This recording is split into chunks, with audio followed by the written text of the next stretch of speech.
Where's that blasted salami? I can smell it. All it needs is slicing. While you're at it, fix one for me.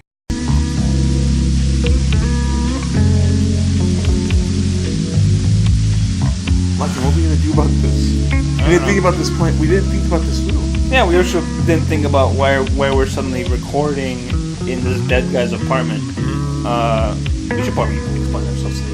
Introduce the podcast and we can explain ourselves. Alright, guys. Welcome to the Convict Podcast. You know, we're not convicts yet because we haven't been caught. Go ahead. Alright, welcome to the Murderers Podcast. That seems alright. I'm your host, TaviRadio, followed by my co-host, Lucky Jones. The murder man himself.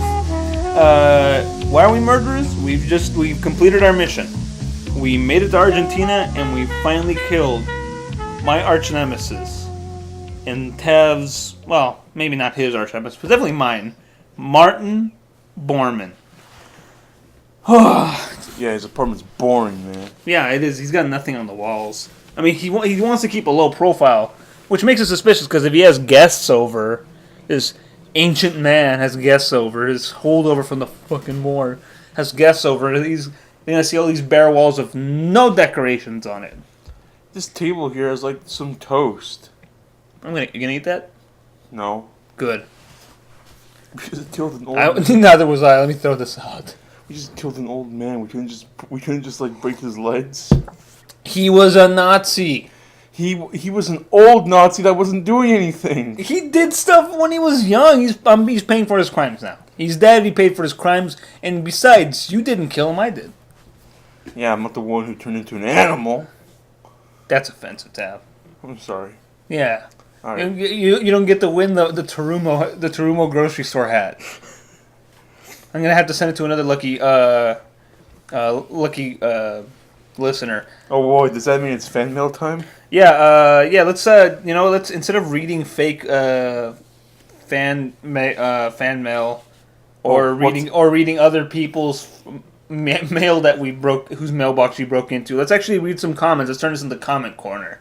We'll read comments on this fine swine from Turo just walked in through the door. Oh, I was just gonna because I was gonna say we should.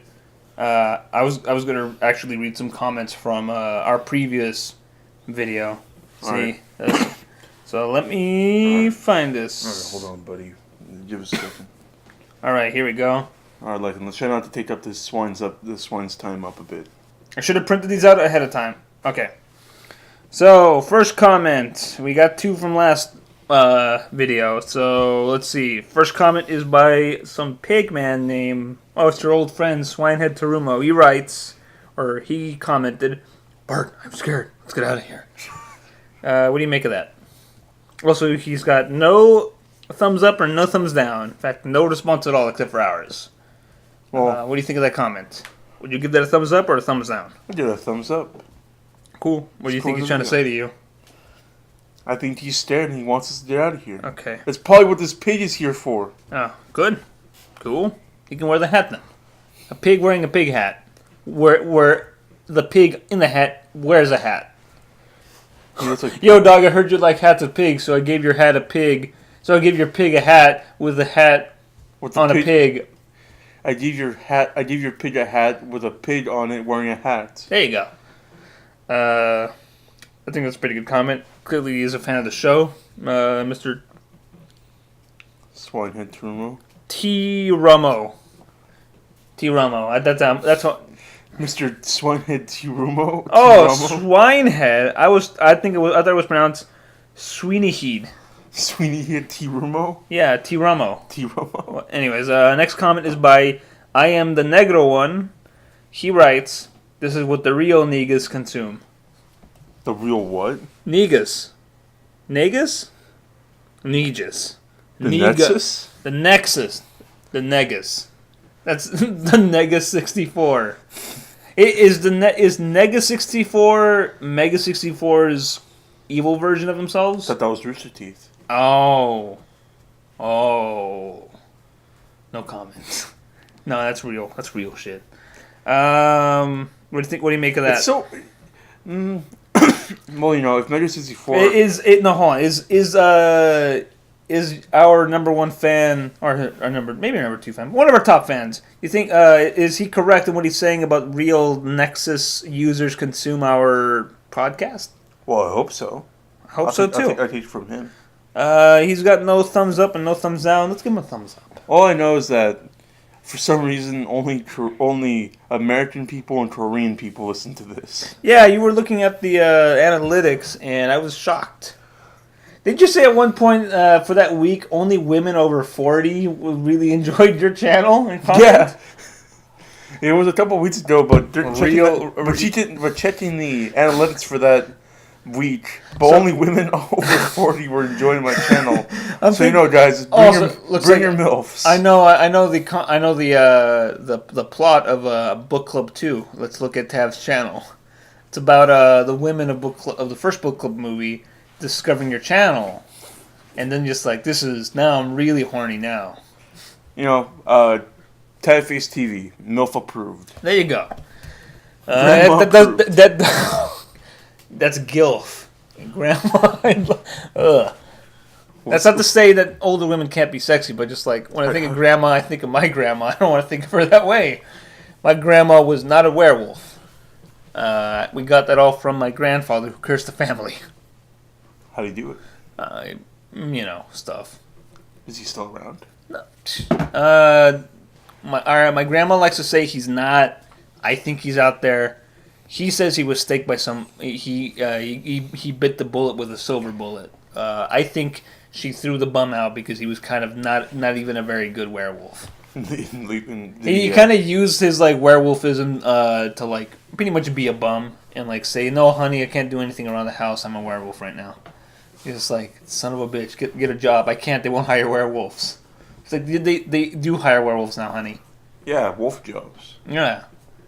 That's how I hired you from the classified section. Yeah.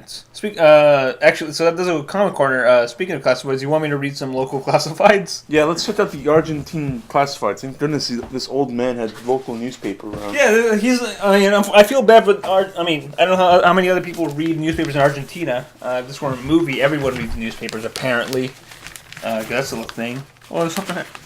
Let's see. There's a lot of strip club ads. I guess people are pretty sexually liberal here and sexually liberated here in Argentina. So here's one. At least someone's liberated. So professional services. You got some for Dish TV. That's kind of boring. Free voice remote. What does that mean? Means you could talk to your remote and say like, "Hey, show me Caballeros del Zodiaco," and they would play it on your TV. Show me Playboy TV. Show me Hugh Hefner's funeral, 1080p. Oh, shit. In Spanish, please. SAT, please. If it's Latin American television, every channel is a Playboy channel, really. Yeah. News, that's how you keep your attention. Let's see. HughesNet satellite internet installation, freestanding installation for leased customers. That's boring. Kill bed bugs and their eggs. I don't need that. You can get it from Home Depot apparently. Didn't know they have Home Depots here in Argentina. Casa de Pot. Casa de Pot? Yeah. Actually, no. I think. Here's another one. That's marijuana lung store. cancer and age 60 plus. You and your family may be entitled to significant cash award. I think more. No risk, no money out of pocket. I think old Borman over here. Yeah, maybe he probably could have kept them alive and gotten that money, then killed them. I think we should just put him in the iron lung. He's dead. He's not coming back. It tore his esophagus out. I Mortal Kombated this dude. I did the Johnny Cage triple head decapitation. And then stuffed my stupid Academy Award in his throat. What was the Academy Award for? I don't know. I stole it from some guy named George Clooney or something like that. George Clooney? Don't you mean George Clooney? Some has been. Wait a minute. Let me read this. Award to George Clooney for his role in Bateman and Robin. Yeah, George Clooney. I was right. I don't know what Bateman and Robin is. Norman Bates, Bateman. Patrick Bateman and his friend Robin. Yeah. Here's another good one. Struggling with drugs or alcohol, the pills. Talk to someone who cares. Well, that's very Argentine. Yeah. Call the Addiction Hope and Help hotline for free assessment.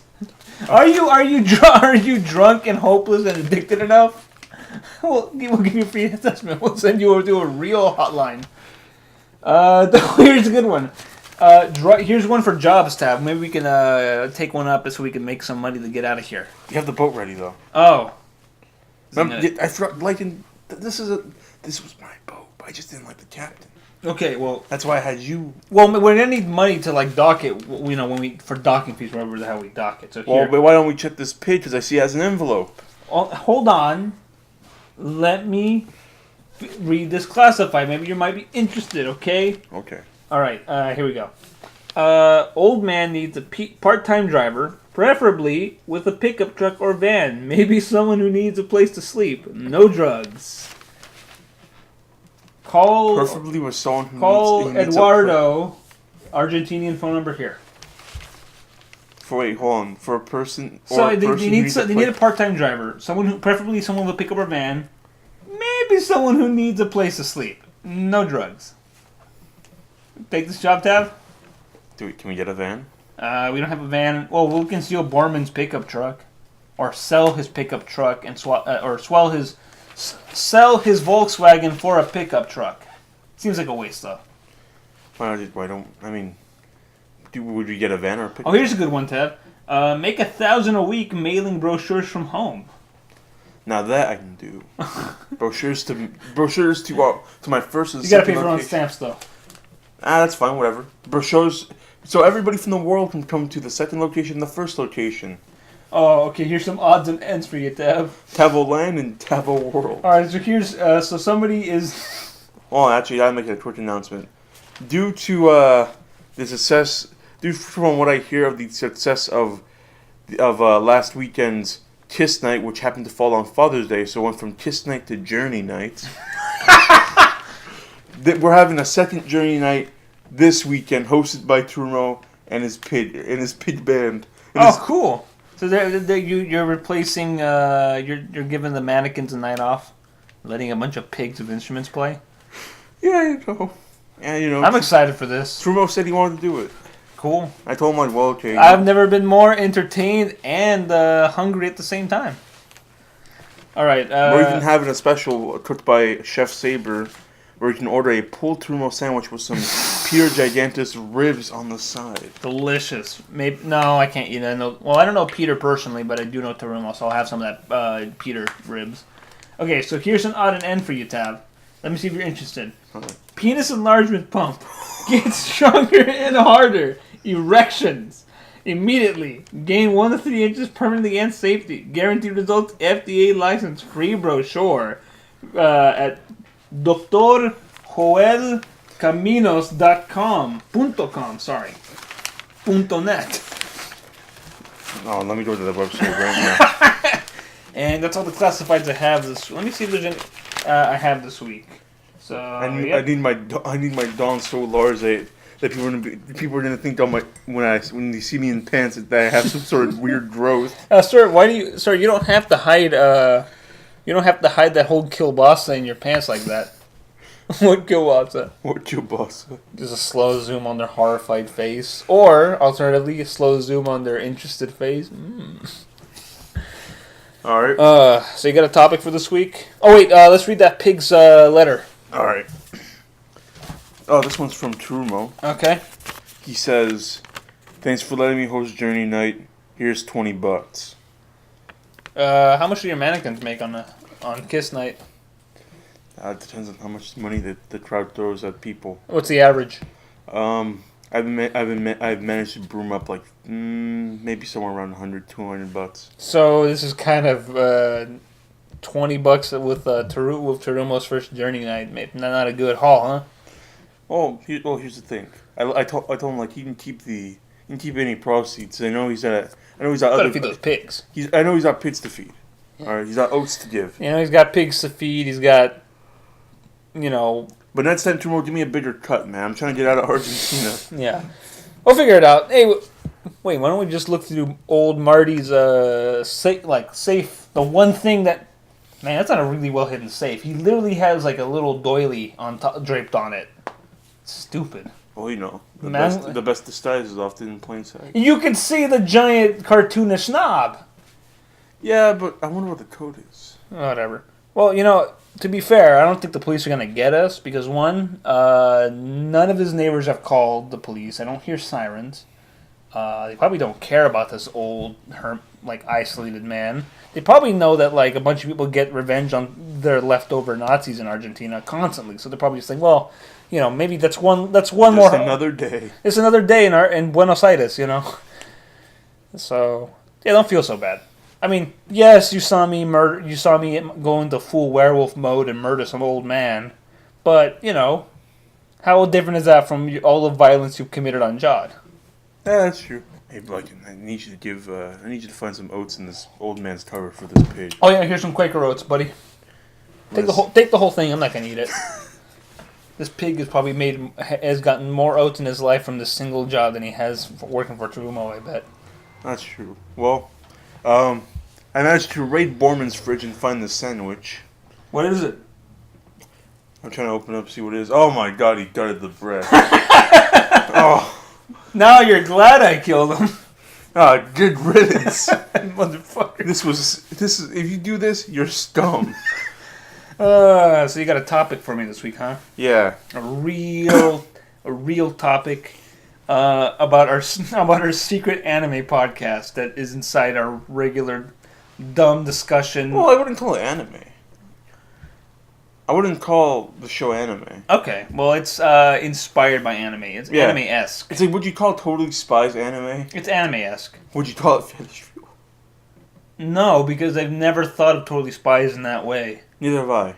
But apparently, side note, apparently, due to a lot of stuff said on message boards, people now believe that this show might have been low-key fetish fuel because a lot of people. For who? No, because a lot of people's fetishes now come from that show. In what way? What fetishes? The furry stuff. Totally Spies had furry stuff. There was an episode where there was a couple episodes where the characters turned into furries. That's weird. Dude, I'm more concerned of the fact that people have ruined one of Butch Hartman's artistic tropes. The Hartman hips.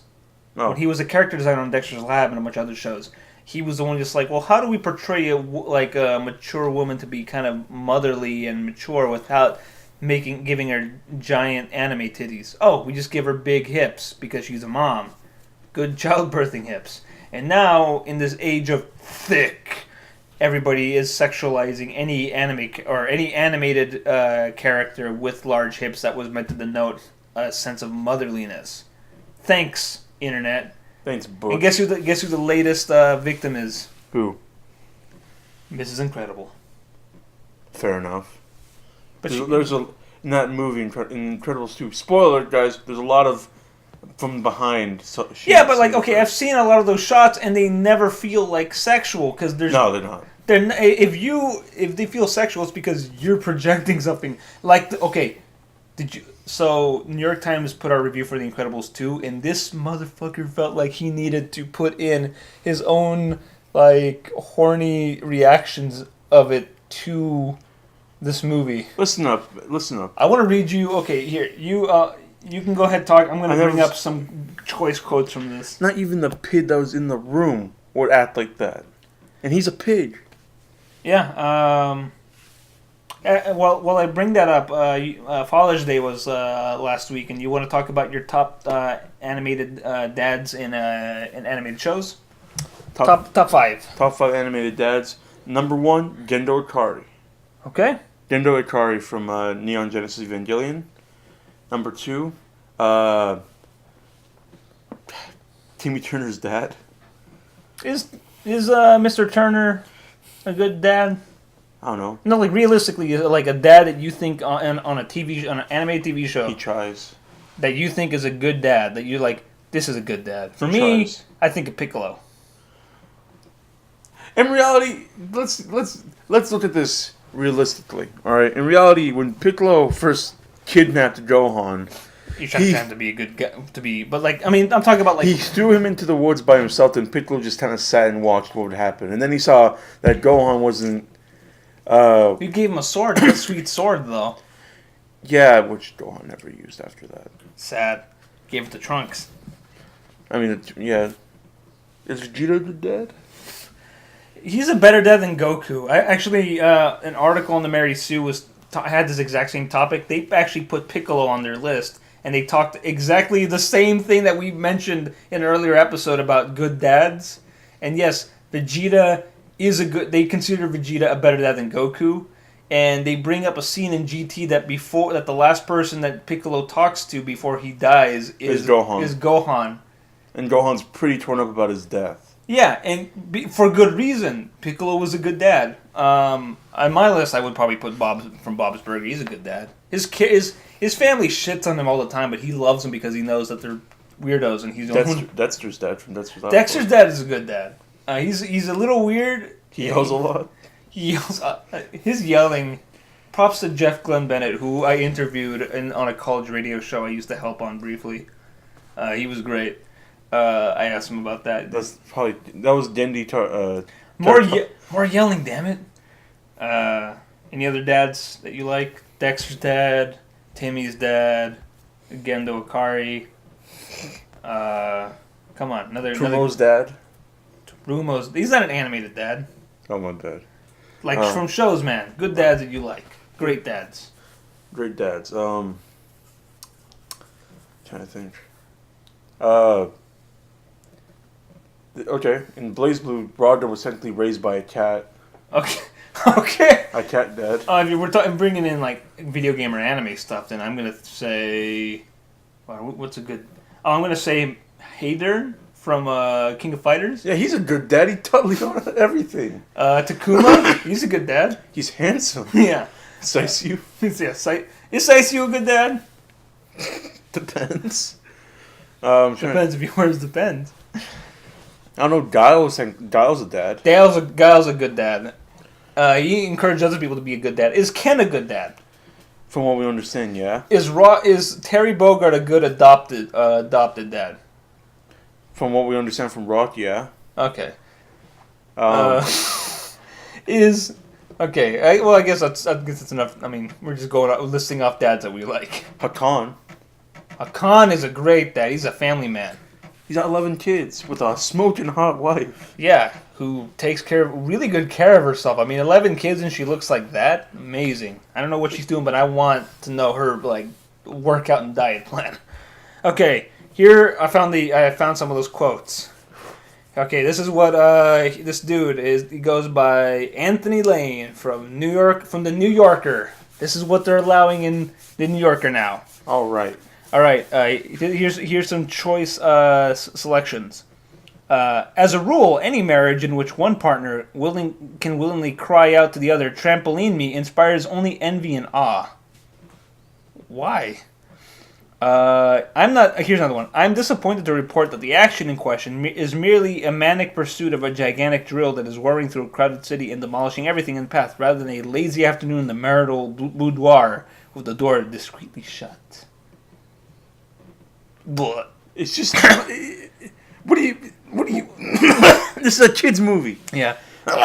He is strong and she is stretchy. He is no more vexed by being pummeled by rocks than he would be by stubbing his toe, and she can flatten herself into a human pancake, or though normally waspish of waist, spread her torso into a stretchy parachute. Why would you bring to attention her character design feature, which again Hartman Hips meant to shorthand a mom character? Here's my favorite part.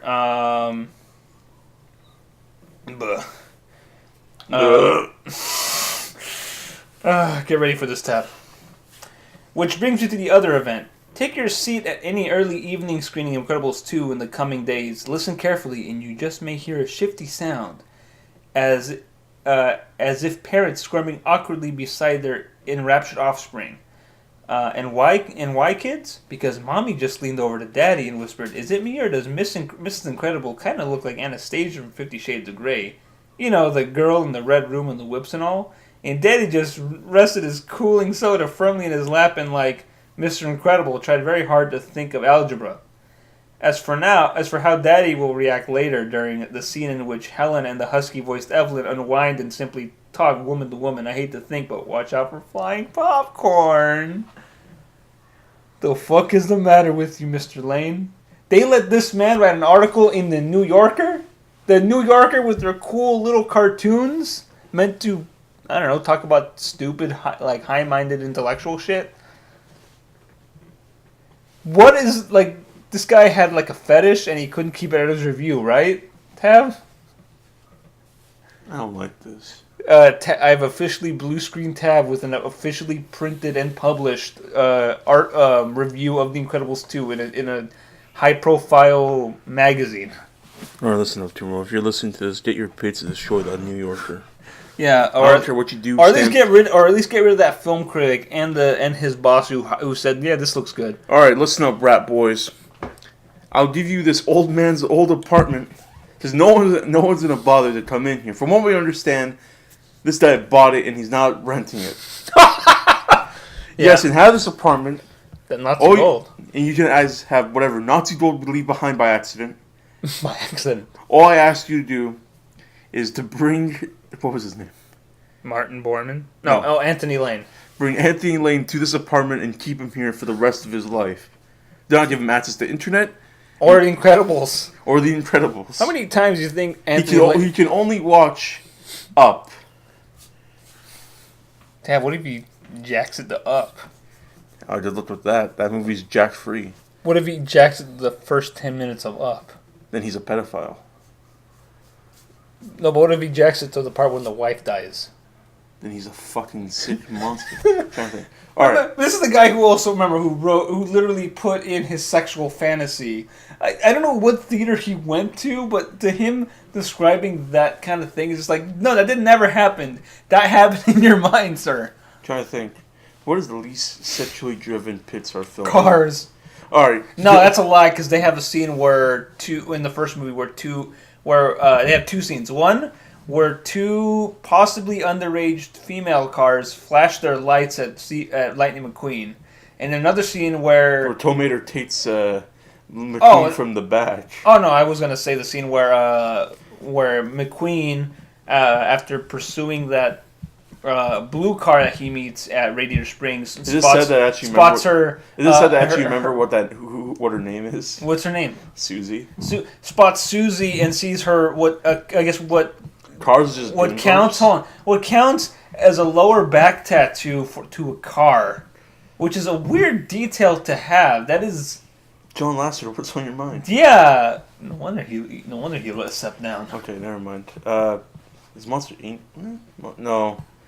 He's a lot of stuff. He was one of the big heads behind this. Don't worry, Pete Docter, the director of Up, and one of the other people who've helmed a lot of Pixar projects have stepped in. So they got some good boys. Can't show him Coco anymore. You know what? No, he only gets to watch Ants. That's a DreamWorks movie. Exactly. Okay. What if he gets heart? Wait, but remember he's talking about wasp wastes. There are actual wasps in that movie. He can jack it to Stallone for the ant Stallone to all I care. To be fair, would you get the ant Stallone? He's not as handsome as real Stallone. And you gotta build a strong thorax. Ants versus. What about Ant Christopher Walken? He can jack it to that too. Or Gene Antman. He injected that too. He injected to Aunt Gary Busey for all I care. He's not in that, but Aunt Woody Allen is. Woody Anton. He can go ahead and inject it to that all you want, my friend. Yeah, I just feel Woody Allen as dirty as he's made other people feel. Like his former adopted daughter. Who is his wife? Actually, he was never. She was never. I hate to do actually and offend this guy, but like he technically it's okay. It's just a. Well, he was never married to Mia Farrow. They were just a long-term relationship, and Sun Yi was never his daughter. He was just like his girlfriend's adopted kid who was of age at the time that they met and started hanging out. So. Yeah. Let's move on. Can we move on? Okay. Yeah. So you want to talk about a show that you hated and now has grown on you?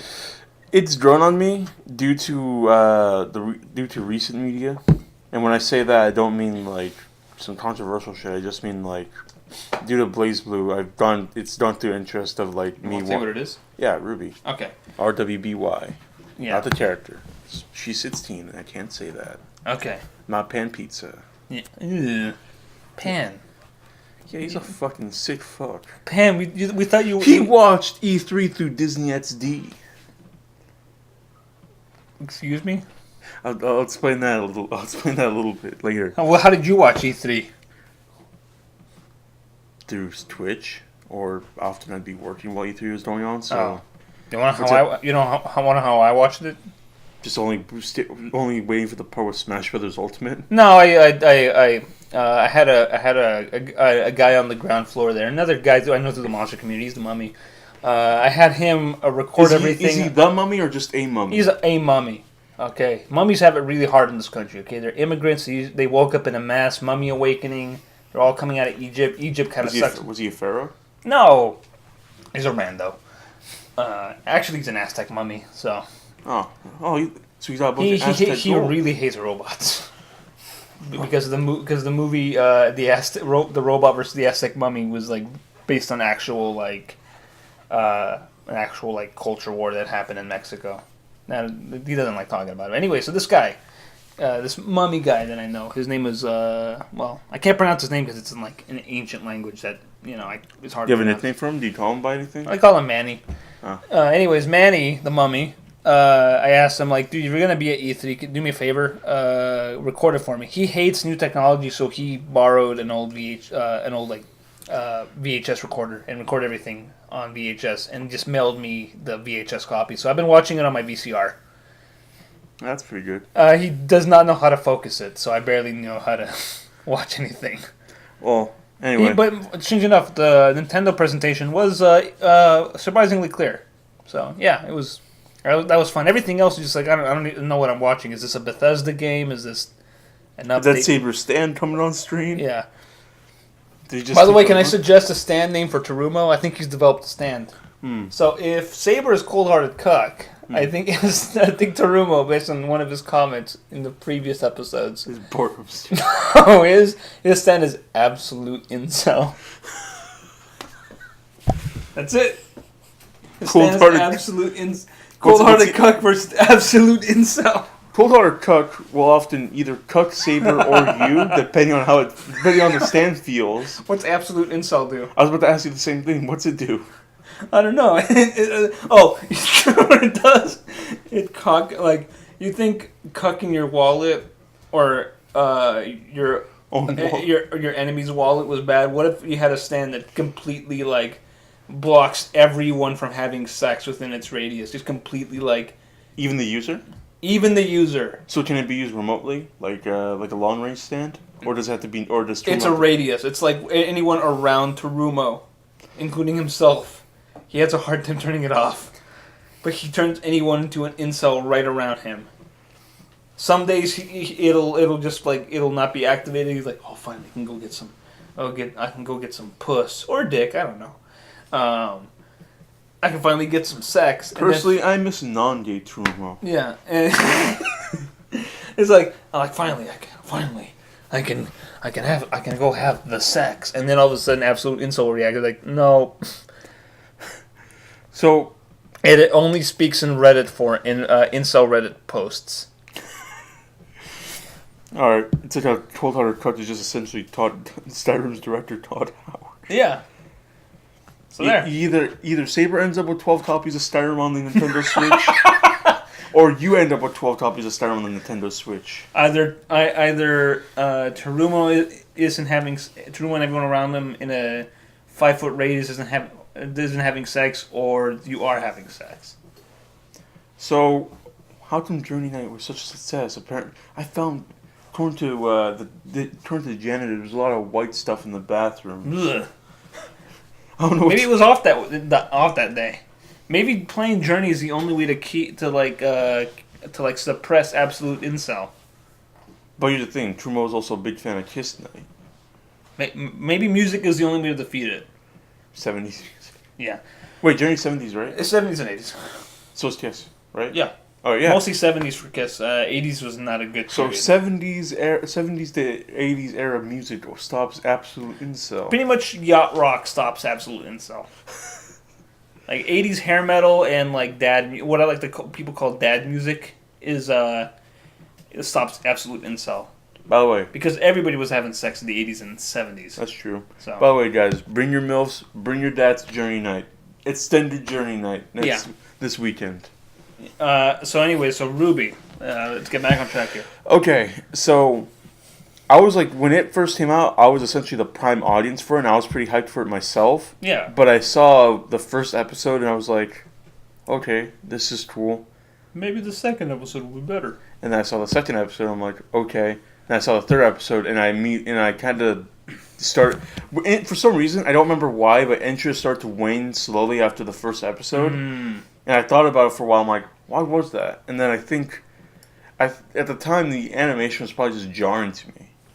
Yeah, I mean, that's part of the reason it's kept me off of it, and the other reason is just after getting past it, just like, wow, I do not care for this story at all. It's just, I hate to be the guy like, I hate to pull a Doug Walker here and be like, oh, I've seen it all, and if it doesn't seem like it's new or doesn't do a good job... Why don't you pull a Rob Slap on My Knob Walker?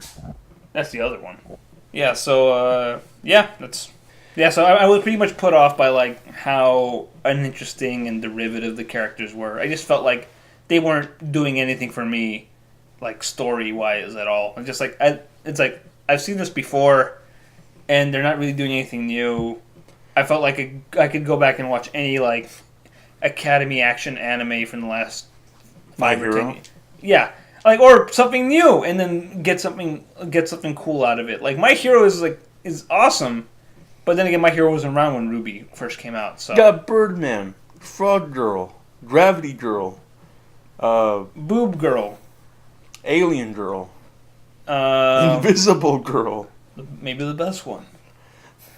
Have you seen her early character design where she wore like a sack over her head with a smiley face painted on it? I would have been down for that one. I liked that character design a lot. The fact she had like mirrors too to like deflect light rays or something. It was cool. I like the fact that her hero suit is essentially her naked, but she's wearing gloves. And boots. It's weird. Anyways, so what changed your mind about Ruby? Ruby? First of all, just kind of BlazBlue in general with the whole like cross-tag battle thing of like Ruby characters being added to it. By Ruby characters, I mean only the 4 main girls. From what we understand so far, it depends on how they feel later down the line and how well the game sells. But I'm like, I want to know more about these characters. Most of Saber keeps fucking talking about. He's like, Saber. Is that cold-hearted cut working its way into you? In a way, because I'll tell you this right now. Is that a new ability? BlazBlue cross tag battle is actually Saber's sick fever dream. Yeah. Because Saber started this whole project called Dust and Seether, which is a BlazBlue Ruby crossover fan fiction that actually did pick up some traction online. Hey. So when that was announced last year at EVO, Saber talked in the chat and he was just like, Guys, am I dreaming or did my fever dream just come to life? Hell yeah, I like that. Good job, Saber. I'm not a fan of Ruby, but I'm glad that your fever dream came to fruition. Yeah, so essentially Saber's sick fever dream featuring the Persona Forecast and Undernight characters. Now, did you think Cold Hearted Cuck maybe worked its way through Rooster Teeth and Arc System Works and fulfilled... Well, yeah, Cuck Saber because the Ruby cast are missing, like... All the other cast... Okay, when the game came out, only Ruby and Weiss, which is red and white, were the only available Ruby characters. You had to download Blake, the cat, the black cat girl. Yeah. But she was free DLC. Yeah. And then just at the time of this recording recently, Yang, the last one, came out, and you could only get it early if you got the season pass. Oh God! So even then, this actually reminds me. So in reality, maybe Cold Hearted Cuck did just cut our wallets by making us pay for the last 2 Ruby characters. But at the same time, in my opinion, I honestly think if the game came out like this week, so they could have time to actually put in these characters, because now I feel this is a quick side note before I talk more about Ruby. I feel like the game, how it came out now, we should have not gotten those first 3 DLC packs with Yang and Blake. Yeah. And then like the other characters from Undernight they added. Yeah. Because I feel like now this is like the complete like at launch roster it should have been. But what do I know? I don't direct games. No, unless you count that proposed Mugen game from you based on the Taviverse. Yeah, we'll talk about that later. Alright, so what is it about the game that ultimately like said, hey, give Ruby another chance? Just like spending time with the characters, like maybe I should... Yeah, just I tend to... Because here's the thing, going online and playing the game, Ruby and Blake are really strong characters in it. Yeah. I think like Ruby's top tier, in my opinion. Okay. Even though Keith Roddy's like, nah, she ain't that good. I'm like, are you kidding me? Have you seen that jab? And why have I whooped your ass so many times, Saber? No. Because I let you. Saber and Keith Roddy literally play the same fucking team. Okay. And it pisses me off because I'm out here playing as a manly man who believes that his... You want to talk about crazy ass moves in the game? Yeah. One button and he just does a move that can hit from behind all the way to the bottom to this, and it comes out so fast that it will catch you no matter what. It kind of reminds you of Cable's blaster move that was just like his punch. Hyper Viper? No, not even the Hyper, it's like laser pistol that was like literally just a punch. Yeah. Which, to change it up, reminds me a lot of fucking Star Fox's laser pistol. Except for the fact that Star Fox's was broken in Melee, because... Oh, yeah. Characters... You know how many characters were broken in Melee? When Martha Jigglypuff. Martha grabbed you from like mid-stream. Okay, when you activate like sleep next to somebody as Jigglypuff, it's an insta kill. How does that work? Is that a glitch in the game? No, it's a natural thing. It's a feature. That's weird. By the way, I've never gotten that to work for me. I never know how to time it, so I just stick with... Well, you're more of a Dr. Mario player. Yeah, or Ness, or Donkey Kong. It's funny because or Kirby, really. It's funny because in Melee, Ness and Kirby were at their worst. They're better in later down the lines, especially Ness and Brawl. He's Ness and Lucas and Brawl and Smash 4 are really good. Yeah, that's how I kept annoying that small child who used to come over to your house at night and just like, Tav, can we play Brawl? I brought my game. Okay, I want to talk about this before I go more into Ruby. Lightning Jones brings up a very interesting thing about my childhood. There was this kid I used that was a neighbor, and this motherfucker never liked using my. He's a small boy. No, he was like 2 years younger than me. I know, still. This motherfucker never liked using my front door. He wasn't like every other kid and just like ding dong. He is literally the weird he friend out of a sitcom in the 90s. Yeah, this motherfucker. He's your Steve Urkel. He was literally Steve Urkel. Didn't he scare your grandma one time? Yeah, I was gonna talk about this. This motherfucker. I'd be sitting at my home. I'd be wanting to play like my GameCube or something. I want to play some custom Robo. I sit down on my window. I can pull back my blinds. I see this motherfucker who's like, Tav, come out and play. He's like, I'm busy. Busy playing custom Robo, damn it. He's like, no, you're not. You're playing your GameCube. I'm like, no, I got shit to do. He's like, why is your GameCube on? He's like, because this is the shit I have to do. Yeah. He's like, just come out and play. I'm like, I'm like, give me 5 minutes. Leave. He's like, okay. 5 minutes later. Oh God. And I told him like, hey, listen up. Listen up. The people living with me don't appreciate you knocking at the window. Did you knock at the front door? He's like, okay. The one time I'm not at home, and my grandma's at home, he knocks on the window, or he knocks at the front door. My sweet grandma, opens the door, and she just sees a box. And note that this is delayed from what I hear, from what he told me. She opened up the door and just sees the box. She looks totally confused, and then my friend pops out of it and spoots my grandma.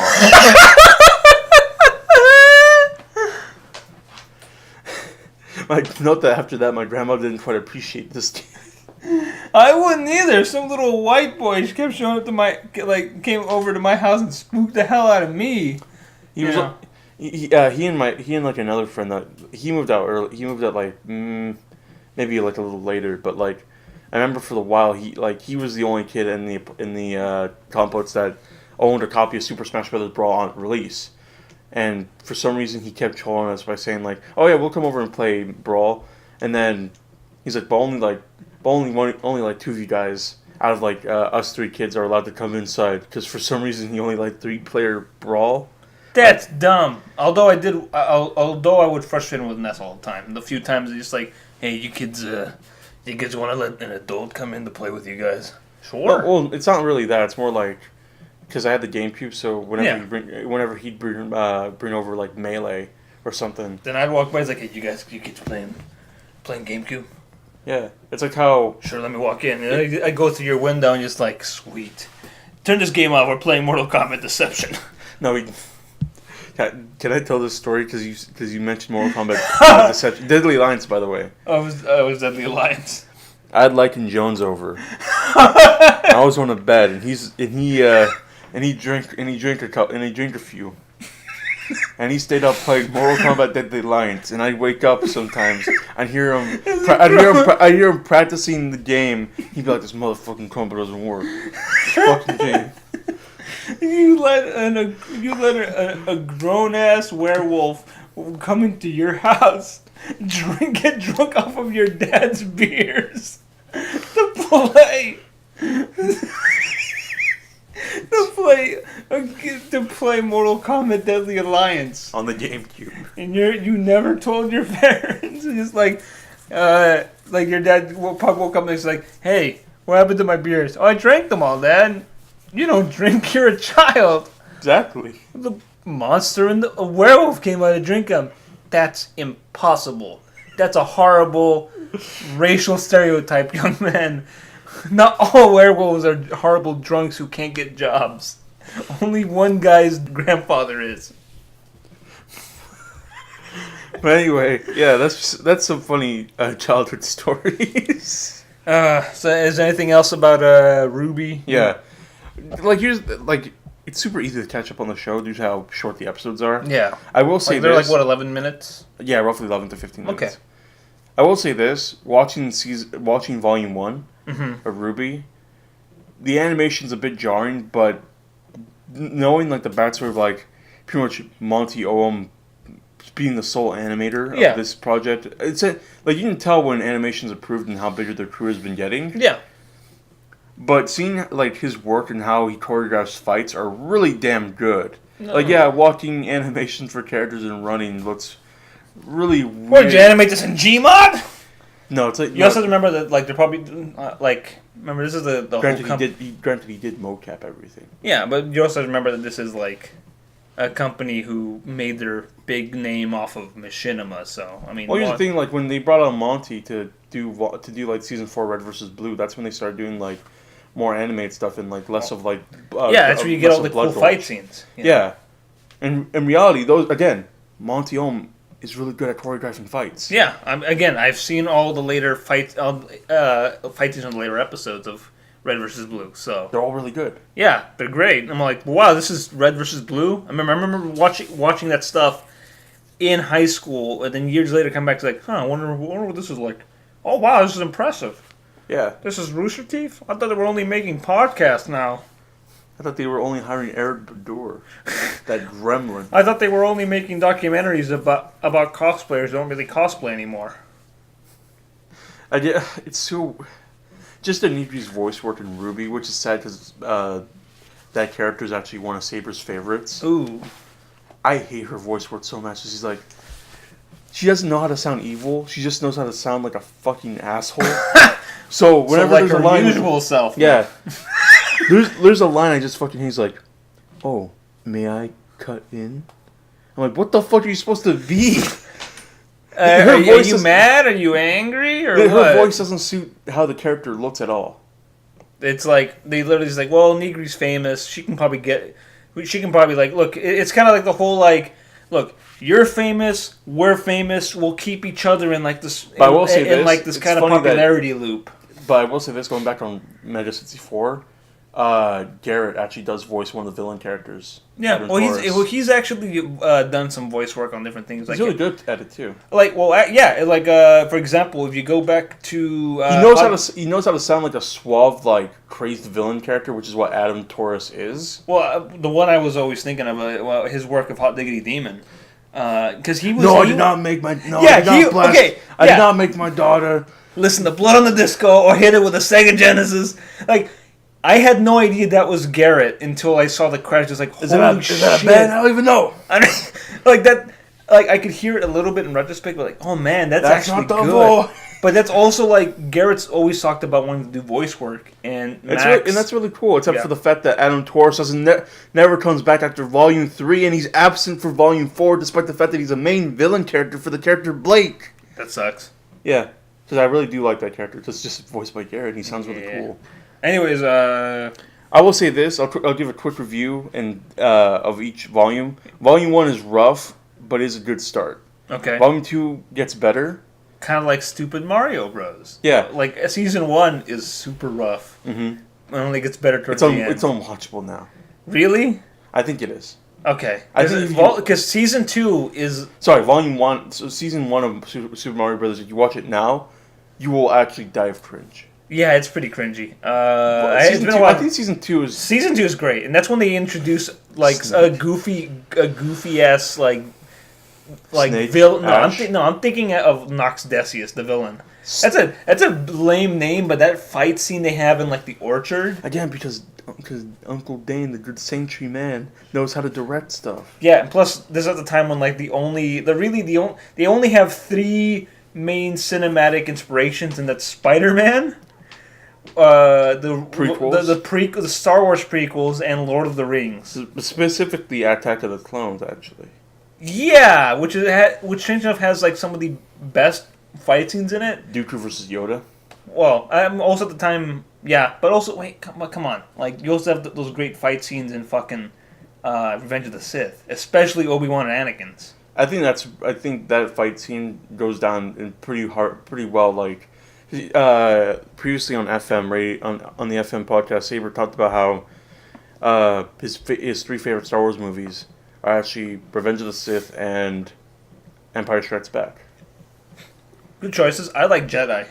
Return of the Jedi. He and I were talking about which is funny because like he thinks Attack of the Jedi or Return of the Jedi is weaker compared to the other original trilogy stuff.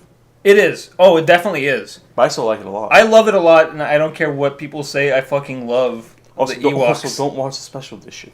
No. Because the special edition has a Christian... oh, God, yeah, they got Hayden Christensen. Yeah, Hayden Christensen. They replaced... anyways. But, yeah, I mean, like... Well, I mean, I think that's a good, like, comparison, because, like, I mean, that's the only, like, other internet-based show I can think of, like, that has... But here's the thing, RWBY completely takes itself seriously. I mean, there are joke stuff and whatever. And Super Mario Brothers takes itself seriously in places, but it's still mostly an action comedy parody show. RWBY takes itself serious. It's the reverse for RWBY, where it takes itself seriously, but there are comedy elements in it and whatnot. Because it is very anime inspired. Because Monty Holmes is a giant weeaboo. Okay. But anyway, Volume 1 pretty rough to watch, but you should watch it if you plan on watching the series. It's kind of like. Well, I was gonna say the other good comparison is Volume 1 of Red vs. Blue, but there are some jokes that still land in Red vs. Blue Volume 1. Why is it called a warhog? Looks more like a puma. What in the hell is a puma? Funny. It's like a big cat, you know? That pause before Sarge says, "You're making things up." No, it's real. I'm telling you. Stop making up imaginary animals. It's a warhog. See, this front part looks like a tusk and. It's so funny because I remember hearing Gus talk about something because Gus voices Simmons. One of my favorite special special shorts that they do on like the DVDs was they have like a bar. So you were around the era where DVDs where GameStop sold Red vs. Blue DVDs. So there's a little short that they did. You can probably see all those shorts now online, but there was one where like they walk into a bar. It's supposed to be like a western, and just like Sarge walks into this fucking saloon. He's just like, it's like or he like orders a drink, and I think Donut's like, well, we don't really have drinks. All we have is like, give me your finest. Well, we don't really have our finest. All we have is piss flavor and watered down piss flavor. Which one's cheaper? I think watered down is cheaper than regular because I think you would have to spend the extra water money to water down the piss flavor. Well, the good thing about what Risky did was, like, I think somewhere like Volume 5 or 6 of Red vs. Blue or whatever. Yeah. They did pretty much do an HD remake of that stuff. So it's not like changed too much from the original source, where like a lot of the script or whatever is changed. Yeah. It's just like more or less like kind of like upgrading it with like, you know, recent Halo anniversary stuff. Right. And the cool thing is that, like, yes, now it's mostly like 3D animated, but at the same time, you still get the moments where, like, yeah, it's the boys on Blood Gulch. Yeah. Okay, so Volume 2, what's that like? It's way better. Okay. Animation's improved. Character voices and writing has definitely gone up, and you can tell the crew has gone bigger now. Cool. And it's not just Monty solely mocapping, animating everything. And Volume 3? Volume 3's the peak. Sadly, like Stupid Mario Brothers. Yeah, Volume 3 sadly, Monty Owen passed right before like during production of Volume 3, which is why pretty tragic. Yeah. But at the same time, you can tell that like how much of his work were put into that, because the fight choreography, the writing, and like the animation and whatnot is at its peak in Volume 3. And then when Volume 4 comes out, animation's better, but the writing has gone down, and it's just Volume 4 goes by like this. Mm-hmm. Like, it happens so fast. I can barely remember what happened. I have to rewatch some. It's kind of forgettable, or just so much happens in so little time, and not a lot of it leaves a big impact. Yeah, there's only 12 episodes in Volume 4, and like they're all like roughly around 15 to 18 minutes long. But I can barely remember what happens. That actually reminds me of another half season that went by fast and was kind of forgettable. So back in the day, a few years ago, I'm going to say now, I was in a fandom. I do not want that. I'm leaving up to the fans to interpret and figure out what that was.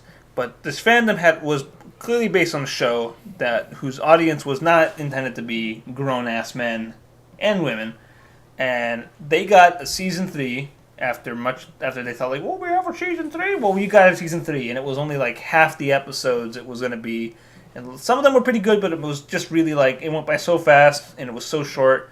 Everybody forgot about season 3, and that makes me think of that. Yeah, I can understand where you're coming from, because I know what show you're talking about. Yeah, but yeah, Volume 3 is the peak. Volume 4 goes by like, like honestly nothing happens, even though a lot of stuff does happen. Yeah, there are cool fight scenes in it though, but you can tell that Monty's not behind the helm anymore because they're not as well shot or choreographed. Oh. Like, you can tell the difference between a Volume 4 fight scene and a Volume, 3 or 2 fight scene. Oh. Then Volume 5 is a fucking mess. And they stopped there, right? No, Volume 6 is on its way. Ugh. Maybe they fixed it. I hope so, because here's the thing, like, once... Why don't you move to Texas and say, I can help you guys. I have Monty's original scripts. He chose not to leave them to his wife because... I don't know. Okay, Bernie Burns. You're your best Bernie Burns. Hi, I'm Bernie Burns. My wife Barbara Burns is not the same Barbara who works for us, but she is a Barbara and a barber in New York. And I'm going to live under the Brooklyn Bridge, and I have a mustache. I'm trying to be the Derek Acosta of Rooster Teeth. I thought that was Gus. Oh, you're right. Also, Bernie has a... Also, it's Jeff with the mustache, not Bernie. Well, I don't know what any of these motherfuckers look like. Oh, I have a beard, and I keep birds in it, and twigs, and snakes, and I like to eat Texan cactuses. You know those videos where you see teenagers eat whole cactuses? I'm one of them. You can see it by all the snakes, birds, and twigs in my beard. The end. On that side note, it's funny because according to Jeff, one time Bernie passed by his daughter, and he's like, "Oh, hi Millie, how are you?" Jeff's daughter said, like, "I'm sorry, I don't have time to go to a barbecue with you at the moment." According to Jeff, his daughter believes that anytime they see Bernie, they have to go to a barbecue with him. That's good. How would you rate me on my Bernie impression? That was pretty spot on. Okay, cool. You know, I think I thought we had the real Bernie Burns the whole time. Is Bernie here? Wow. Was that Bernie Burns in Argentina for some reason? Wow, I guess. In the apartment of a dead Nazi? Okay, any final thoughts on Ruby? It's hard for me to recommend the show. You have to be really willing to get into it. There are a lot of cool characters in it that I wish were in the fucking game. But, just Denidri can't voice everything. I do wish that they did bring in at least her villain character because she's pretty important when it comes to story, not in what era that the game is portraying, which is volume 1 through 3.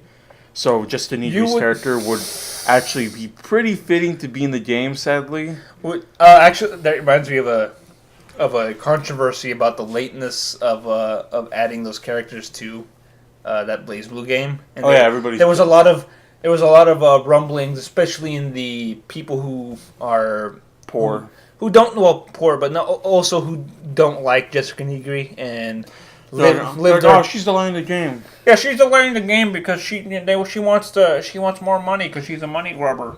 How about the fact that they didn't just put her in the game?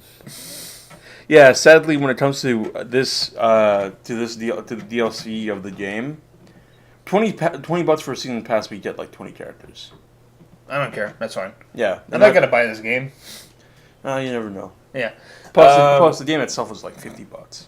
So spending $70 on both the game and season pass is like pretty good for when it comes to a game because you got Call of Duty 76 over here with like season pass being like $40. Yeah, but they have that great John Denver song in the trailer, so there.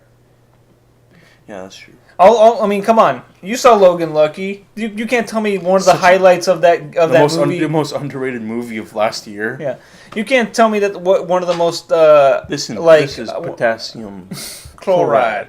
Fake salt. You can't tell me one of the highlights of that movie is the scene where Channing Tatum's character goes to see his daughter at her child beauty pageant, and instead of singing "Umbrella" by Rihanna, she sings "Take Me Home, Country Roads," and then everybody joins in.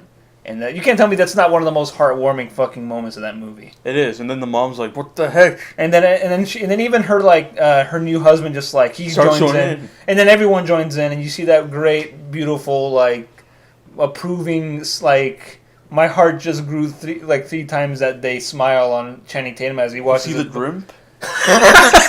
Did he steal Easter? Did he steal Easter? No, he didn't steal Easter, but he did steal from the raceway. Yeah. Wow. What a good movie. Yeah. Anyway, watch Ruby. Attempt to have sex with Bernie Burns. Yeah, I don't have 5 anime questions because I just decided to, my questions about Ruby would just it's anime adjacent, so I'm just counting it as that this week. It does have a Japanese. So there's I couldn't think of an anime to like ask you about this week. Anyways, we had such a big thing last week about the meaning of the trying to destroy lolicons, So yeah, Well, should we have Martin close off the podcast? Martin, any last words? Oh, you're dead. Never mind. So I guess for this week, I've been liking Jones, killing Nazis and taking names. And I've been Tevy Face, eating pork and paying pigs. And paying pigs. Join us next week as we make our way out of Argentina. And where'd you charter the boat to, Tav? No, by the local marina. No, but where's our next stop? Well, Martin, because we're trying to make our way back to Bumblerville. So where are we going now? We're making a quick detour. Martin left a map on his dining table, which is actually his placemat. Tav, this is a placemat that he stole from a local Argentinian restaurant. This is a children's map. Yeah, but there's a knockoff Captain Crunch on it. Look for the map underneath the map. This is a map to Sweden's Nazi gold. We're not going back to Europe, Tav.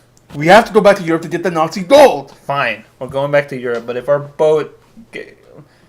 If our boat goes into the Bermuda Triangle and we find Skull Island, it's your fault. Well, we're you're not the captain. We can't bring a gorilla back, let alone a giant gorilla. Well, listen up. You're the captain, so it's your job to get us out, to not get us into the Bermuda Triangle or get us through it. Okay. Can we stop by Barbados and get some sweet sugar cane?